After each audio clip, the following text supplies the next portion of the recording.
Angry MGTOW here, and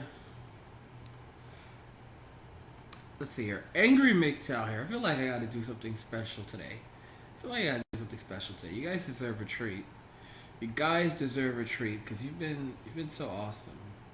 All right, you guys have been so awesome. We're gonna get to the topic, but you know what? Wake up in the morning feeling like P Diddy. Hey, what's up, girl? Okay, what the hell? Grab my glasses out the door. I'm gonna hit the city. Before I leave, brush my teeth with a bottle of Jack. Cause when I leave for the night, I ain't coming back. I'm talking pedicures on my toes. Trying on all my clothes. Girls blowing up my phone. Drop top and playing our favorite CDs. Rolling up to the parties. Trying to get a little bit tipsy. Don't stop, make it pop. DJ, blow my speakers up tonight. I'm a flight till we see the sunlight. Tick tock on the clock, but the party don't stop. No, don't stop, make it pop. DJ, blowing my speakers up tonight. I'm a flight till we see the sunlight. Tick tock on the clock, but the party won't stop. No, no. Ain't got a care in the world, but got plenty of beer. Ain't got no money in my pocket, but I'm already here. And now now the girls are lining up, cause they hear I've got swagger. But I kick them to the curb, cause they look like Perry, whatever. I'm talking about everybody getting crunk. Girls trying to touch my chest. Gonna move her hand if she gets too touchy. Okay, guys, that was enough.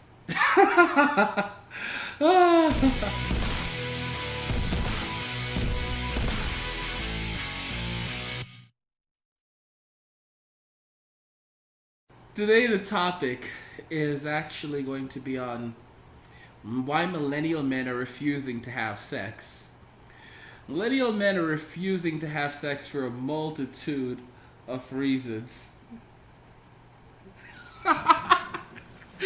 What's that? Did you lose a bet or something?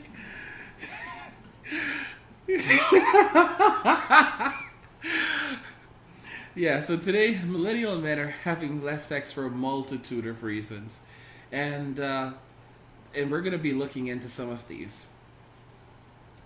So the first one up is actually an article published by the Federalist, which discusses why it's terrible news that millennials are having less sex, and they're actually saying pornography and social media are disincentivizing young people from pursuing real romantic relationships that spells trouble for them and us all. I'm gonna go ahead and jump into the article. And here's basically what it says.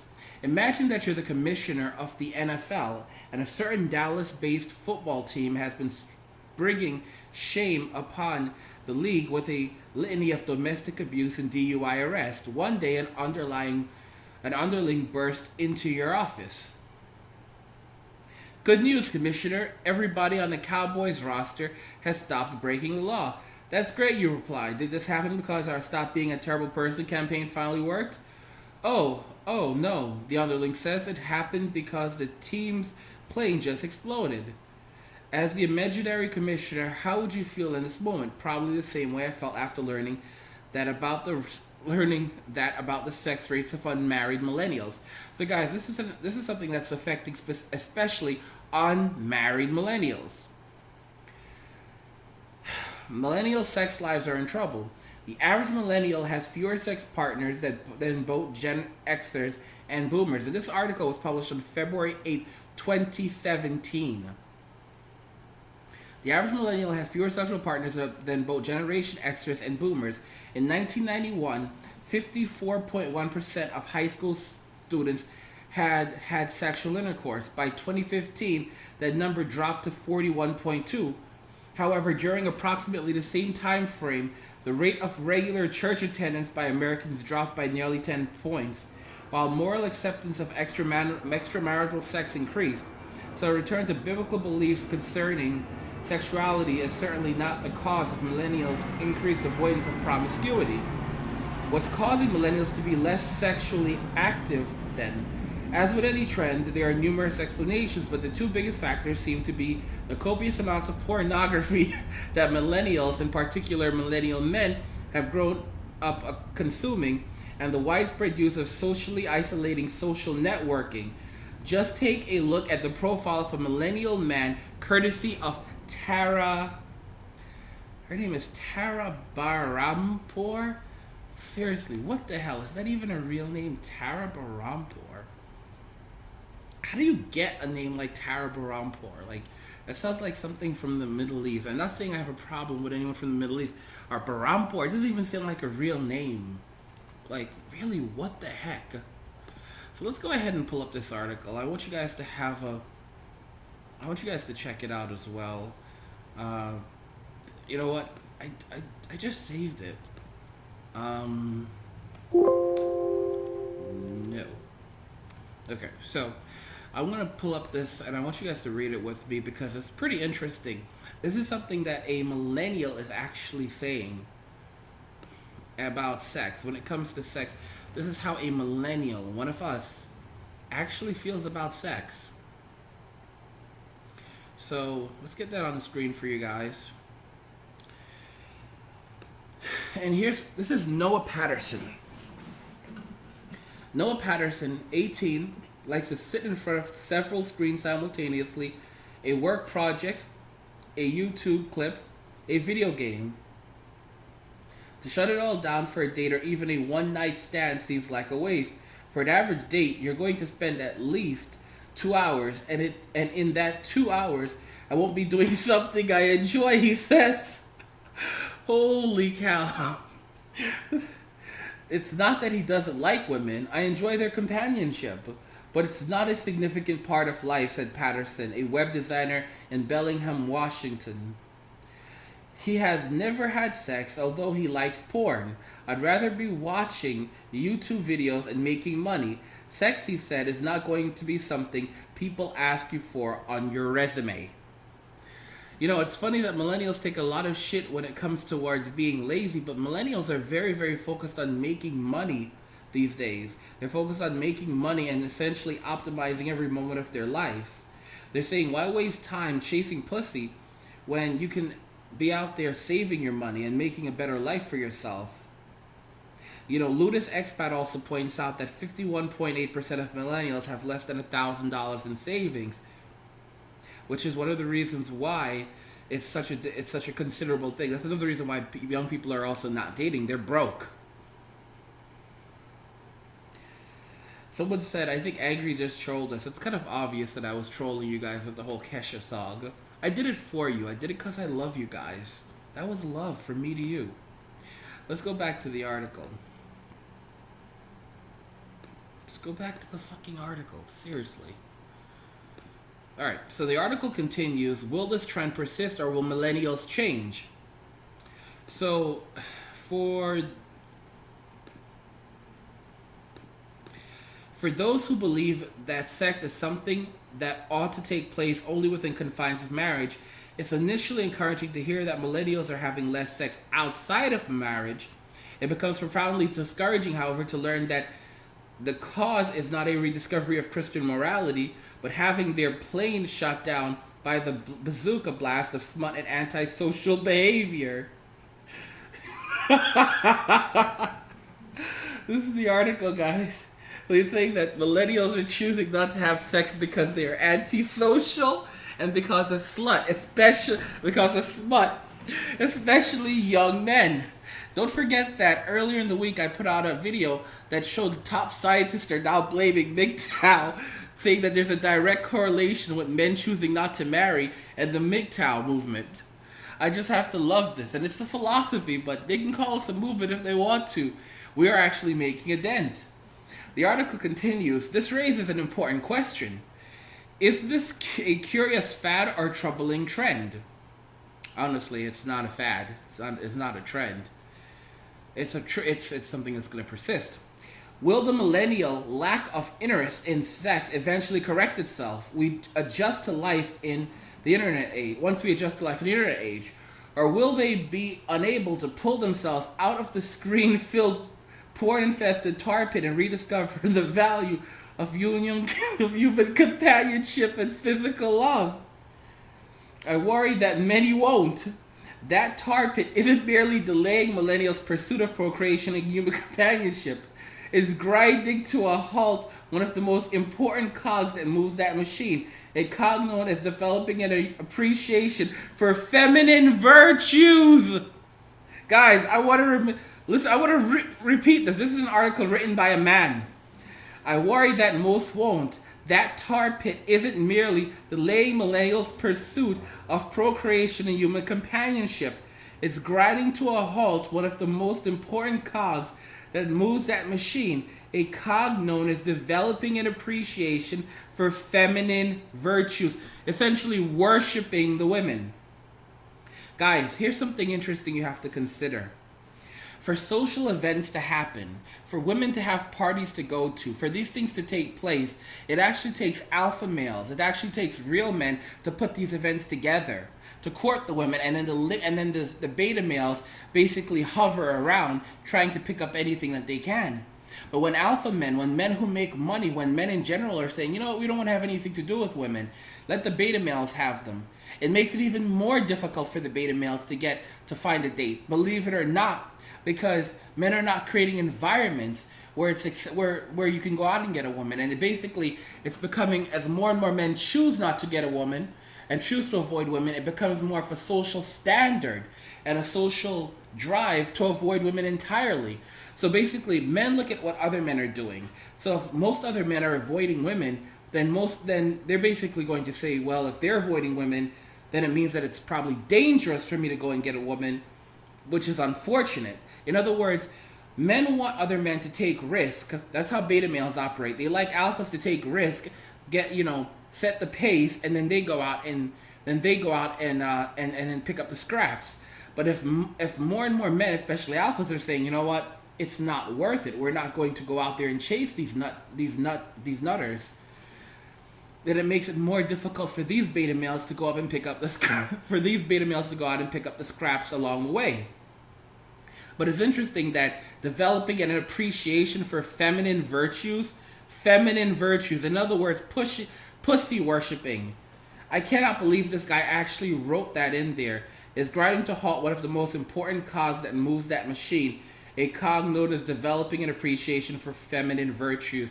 You mean pussy worshipping, worshipping vagina. Marriage creates a space for real love and virtue. Generally speaking, when a man pursues a woman, he begins pursuing sex. To be clear, I say this, I don't mean that all men are lothorous, whose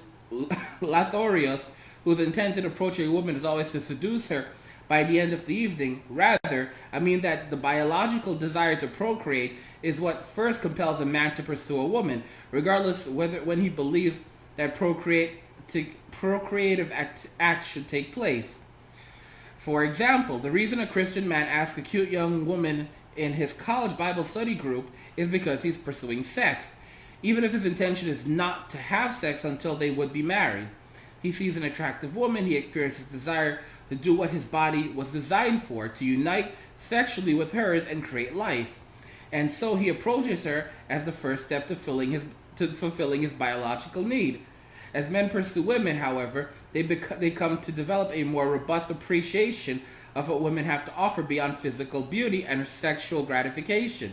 They become more exposed to the various feminine virtues, things like kindness, compassion, selflessness, loyalty, tenderness. This guy is a fucking nut job. And the more decent men encounter the imperishable beauty of a quiet and gentle spirit, this guy is out of his fucking mind. It continues, as St. Peter calls it, the more they come to value this inner beauty of over raw sexuality. It continues, likewise, the more that decent women see men valuing their feminine virtue, the more they cultivate them, and the more they seek to the corresponding masculine virtues, such as bravery and self-sacrifice. We begin the mating dance by following our animalistic urges, but during the tango we become human as we discover what it means to love and serve and belong to each other. Oh, this is a load of crock. Let's keep it moving. Pornography destroys the dance and ritual of marriage. So how do pornography and social media destroy the dance? It's important to remember that for the average man, pursuing a woman is both awkward and terrifying. It's awkward because when a man asks a woman, "Can I buy you a drink?" he's ultimately saying, "I want to mate with you." But I can't just tell you that, so this is the stupid way I'm beginning the process of getting you to have my babies. And it's terrifying because if a woman says no thanks, she'll ultimately be saying, "I reject your offer of procreation and therefore declare that you have no value to me as a man." But despite these things, a man's desire for sex still compels him to risk the humiliation and rejection, which sets him on the path to discovering the feminine virtues. Pornography, however, derails this process by becoming the sexual version of eating cereal for dinner instead of dining out on filet mignon. This guy's comparing fapping to pussy. Like it's like saying fapping is like dining out on cereal compared to pussy, which is filet mignon. This guy is out of his mind. Yes, of course, it's an inferior substitute in every way, but the Cheerios are already in your pantry, and you don't have to do all the hard work that obtaining hot cuisine requires. Quite simply, porn gives men enough sexual satisfaction to conclude that it's not worth the awkwardness and the terror of beginning the pursuit, nor is it worth the time or money to continue the pursuit, and when men don't pursue actual real women for sex, they don't end up encountering the feminine virtues and therefore don't develop a high value for them. This guy is basically arguing, so I'm going to pause right here. This guy is basically arguing that men aren't having sex because of porn, and by men not chasing pussy, it basically means that they're learning to appreciate women a lot less. It's actually interesting. I agree with him in this perspective. Because if men think less of a woman's sexual values, then he thinks less of women overall. If men think less of women overall, then they're more likely to alienate themselves from women, have less to do with women, and basically see women of having very little of any value. That I can agree with. He's basically trying to dance around the words, but that's exactly what it is. He's not really coming to the conclusion that men are avoiding women for a multitude of reasons that go beyond pornography. Pornography has been around for a long time. Pornography has been around since the 1970s. I mean, shouldn't even say 19. It's been around before then. But in the 1970s, pornography was so mainstream that the movie studios literally had to pass new laws and regulations because hardcore sex scenes were appearing in the movies. That's how we ended up with the MPAA, Motion Picture Association. That's how we ended up with the, with movies being rated. So when you think about that, it's not that, pornography is destroying the lives of men. There's been a lot of guys who had Playboys under their mattresses for years and years and years. Again, it's not that.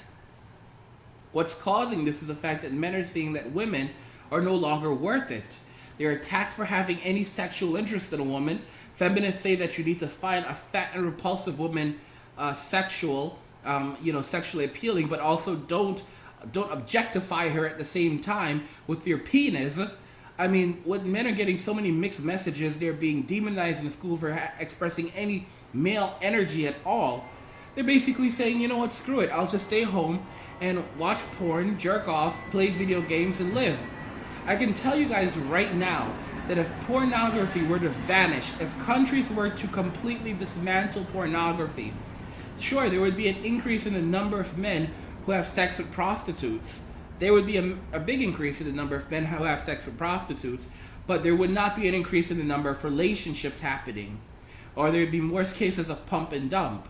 But a lot of men would still choose not to have anything to do with women at all. In fact, If you got rid of pornography, there could even be a decline, a further decline in the number of relationships as some men start saying, you know what, the juice is no longer worth the squeeze. I'm just going to give up on sex entirely, meaning they will lose interest in sex and women entirely.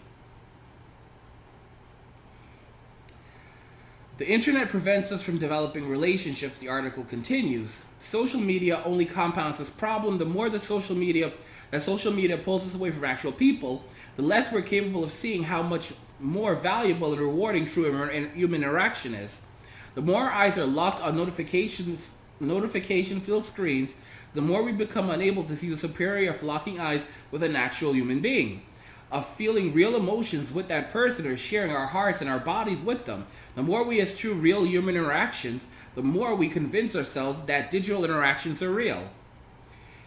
For young men, porn convinces them that real women aren't worth pursuing, while social media convinces them that not pursuing real women is perfectly normal. So it shouldn't come as a surprise when many of the millennial men raised in this toxic combination are interested in waking up from the digital coma. Just as it shouldn't come as a surprise that an increasing number of them can't wake up from it even when they are laying in bed with a real person. Likewise for women, social media shuts down the human interaction highway, which is the best avenue they have to display the gems of feminine kindness and compassion. Porn tells them the only thing you have that's truly valuable is your body. And oh, by the way, we expect it to look as flawless as the ones belonging to the women in these videos. So it shouldn't come as a surprise when many young ladies choose to opt out of a sexual economy that devalues their greatest asset by inflating the worth of fantasy women and their digitalized bodies. It's not too late to turn off the computer. I'm sure Roger Goodell would love to have a scandal-free Dallas Cowboys roster, but he wouldn't want it if it came at the cost of 53 men's lives. In the same way as pastors who teach it and believe that sex is a gift from God has given to take place only within the confines of marriage, would rejoice if Americans' youth were becoming less sexually active because they were finding God. There is, however, nothing to celebrate when they're becoming less sexually active because they're losing their humanity. But for those millennials stuck in the porn and social media tar pit, in particular millennial men, pause, why the hell does he keep calling out millennial men like it falls on all of us? It's not too late to rediscover what's been lost. Shut your laptop, turn off your phone, go outside, meet a girl, ask her on a date. This dumb fucker, ask her on a date, lose hundreds of dollars, potentially be rejected, and then waste all this time if you're not, and then regret all of it because you've lost money, time you'll never get back, and she may have even insulted you when you could have just jerked off, played some video games, and enjoyed your life and kept your money in your pocket. The article finishes off by saying, pray for strength to avoid the seedy corners of the internet as you learn what it means to cherish the gems of her heart, gems that will continue shining even as the luster of her youth has faded. Ask her to marry you. Make your vows before God. Be fruitful and multiply and be at peace. The first and greatest romantic love song was performed by Adam in the Garden of Eden. This is at last bone of my bones and flesh of my flesh. He sung about Eve. It's not too late for this to be your love songs. Guys, let me just tell you something. So that's the end of this article. And I will simply tell you this, that it doesn't matter what this guy has to say. Ultimately, men are choosing to opt out of relationships, marriage, and having anything to do with a woman because women are extremely toxic. This was actually published on The Federalist, which is a mainstream website. Now, next up on the list, it's interesting, which actually verifies this is really happening, is an article from Forbes.com. Forbes.com, and this article came out on February 9th, 2017. When I looked up the word millennials on Google, these were the first two articles that actually showed up. And this is pretty ridiculous. The next article is actually titled Why Millennials Are Lonely. And mysterious loneliness appears most prevalent amongst millennials. I see two compounding explanations. This is written by Carolyn Beaton, and as you can see, it was it was published on February 9th, 2017. These are trending articles. We're getting lonelier. The General Social Survey found that the number of Americans with no close friends has tripled since 1985. Zero is the most common number of confidants reported by almost a quarter of those surveyed. Guys, zero. People have zero friends. Zero friends. People are reporting they have zero. Millennials are reporting that they have zero friends. Article continues. Likewise, the average number of people Americans feel they can talk to about important matters has fallen from 3 to 2. Mysteriously, loneliness appears prevalent among millennials. I see two compounding explanations. First, incredibly, loneliness is contagious. A 2009 study using data collected from roughly 5,000 people and their offerings from Framingham, Massachusetts, since 1948 found that participants are 52% more likely to be lonely if someone they're directly connected to, such as a friend, neighbor, coworker, or family member, is lonely. People who aren't lonely tend to become lonelier if they are around people who are. So if you're around lonely people, you're going to feel even lonelier. Why? Lonely people are less able to pick up on positive social stimuli, like others' attention and commitment signals, so they withdraw prematurely, in many cases before they're actually socially isolated. Their inexplicable withdrawal may, in turn, make their close connections feel lonely too. Lonely people also tend to act in a less trusting and more hostile fashion, which may further sever social ties and impart loneliness in others. This is how, as Dr. Nicholas Christakis told the New York Times in a 2009 article on the Framingham findings, one lonely person can destabilize an entire social network like a single thread unraveling a sweater. If you're lonely, you transmit loneliness, and then you cut the tie, or the other person cuts the tie. But now that person has been affected, and they proceed to behave the same way. There is this cascade of loneliness that causes a disintegration of the social network. Like other contagions, loneliness is bad for you. Lonely adolescents exhibit more social stress compared to not lonely ones. Individuals who feel lonely also have significantly higher Epstein-Barr virus antibodies, the key player in mononucleus. Lonely women literally feel hungrier. Finally, feeling lonely increases the risk of death by 26% and doubles our risk of dying from heart disease. Holy cow.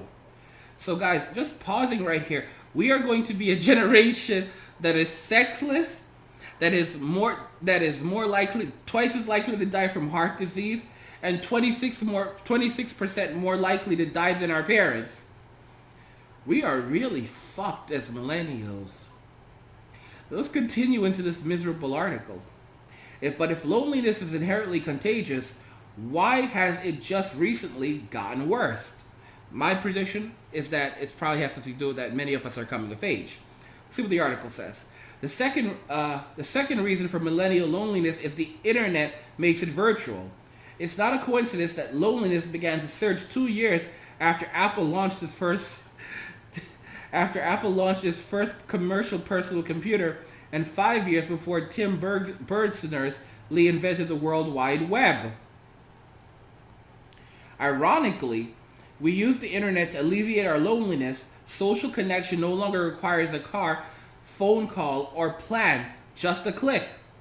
And it seems to work. World of Warcraft players experience less social anxiety and less loneliness when online than in the real world. The internet temporarily enhances the social satisfaction and behavior of lonely people who are more likely to go online when they feel isolated, depressed, or anxious.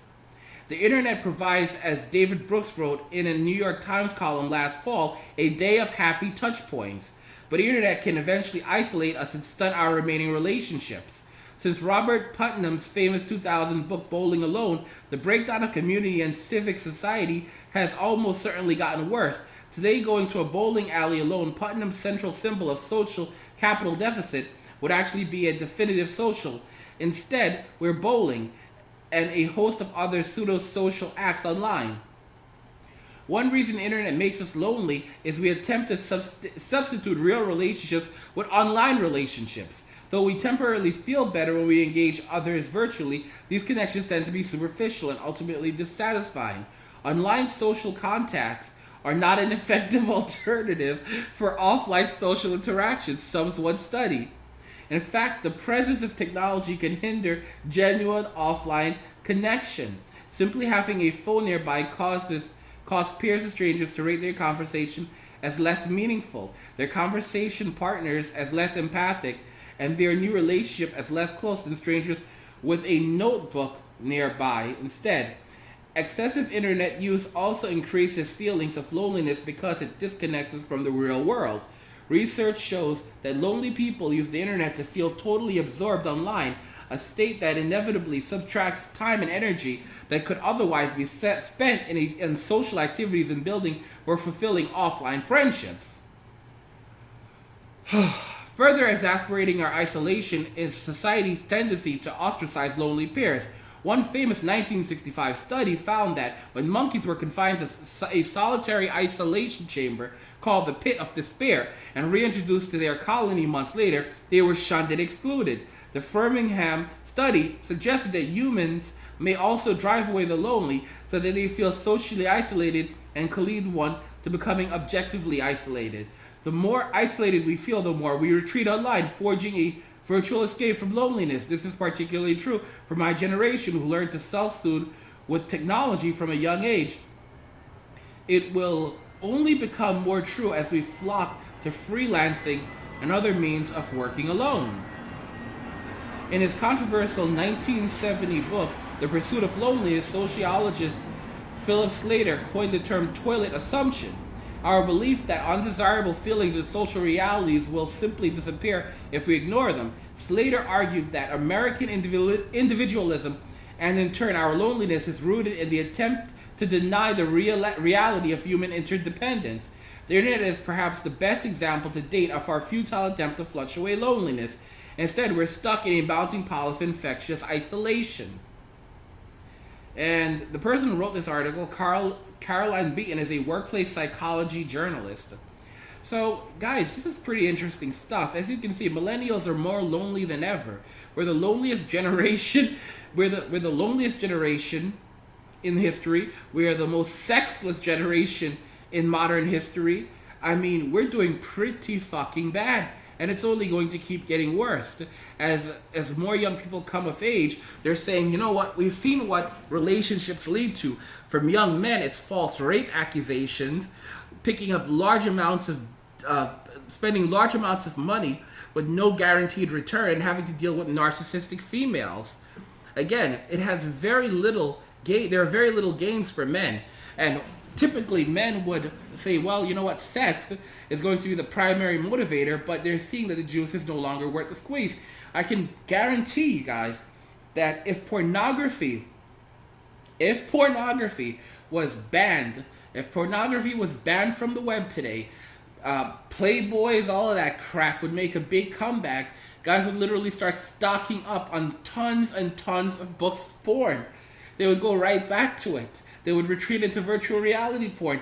They would find some other means, anything else that they can do to avoid having a real relationship with a woman, because women are just so miserable and toxic today. I've said it before, and the article points out that in reality, it seems that this is only going to get worse. The likelihood of men actually going back to the plantation is decreasing by the day as more men see that the plantation is a plantation, and you are going to be whipped if you go back. Stay off the plantation. Men are beginning to learn this, which is a very good thing. I'm looking at a comment from one of the commenters on my chat. He says, I'm 34 and I'm nowhere near impotent. A lot of guys are not afraid of sex, and it's not that they don't enjoy sex, but they see that sex is not worth it and they're finding other things to replace it with. ultimately, again, men are going to continue to find replacements for women. They're going to continue to find replacements for vagina. Something that me and Turd Flinging Monkey talked about in a podcast is that in the future, a lot of beta males will likely not have sex with women. Women will become something of a novelty that very rich men have sex with, forming harems, while the average beta male will specifically spend time in virtual reality porn and life and sex bots.